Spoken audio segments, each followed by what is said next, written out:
वाल्मिक कराड संतोष देशमुख हत्या प्रकरण आणि खंडणीच्या आरोपींशी संबंधित एक ताजा सीसीटीव्ही फुटेज समोर आला आहे.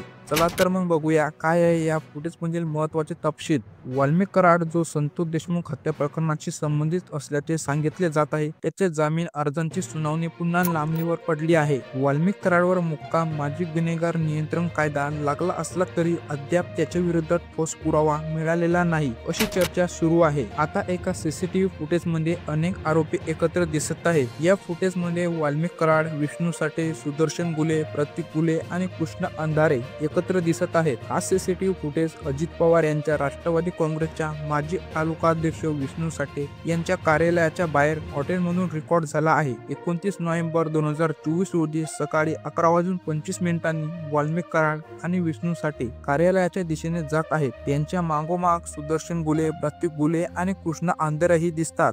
या फुटेजमधील सर्वात महत्त्वाचं म्हणजे 11:25 हे सर्व लोक एकत्र दिसतात.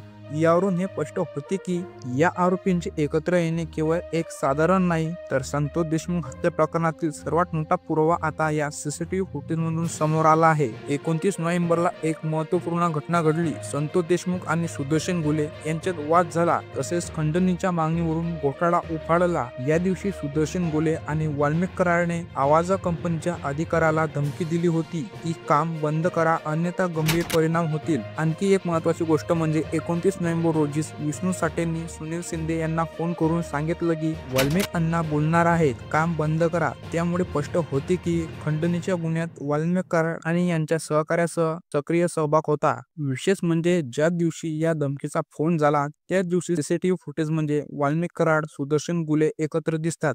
यावरून या सर्वांचा संबंध हत्येशी असावा अशी शक्यता वर्तवली जात आहे. यात एक महत्त्वाची गोष्ट म्हणजे पोलीस उपनिरीक्षक राजेश पाटील देखील या फुटेजमध्ये दिसतात.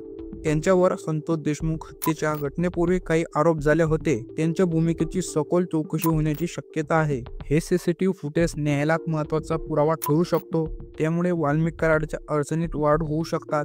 त्यांच्या जामिनीच्या अर्जावर देखील याचा मोठा प्रभाव पडू शकतो. विष्णू साठे आणि कृष्ण अंधारेंच्या मोबाईलची तपासणी करण्यात आली आहे आणि यावरून आणखी काही पुरावे मिळवले जाऊ शकतात. तुम्हाला काय वाटते, या सीसीटीव्ही फुटेजच्या आधारावर वाल्मिक कराड आणि इतर आरोपींच्या भविष्यावर काय परिणाम होईल? तुमच्या प्रतिक्रिया खाली कमेंटमध्ये नक्की सांगा.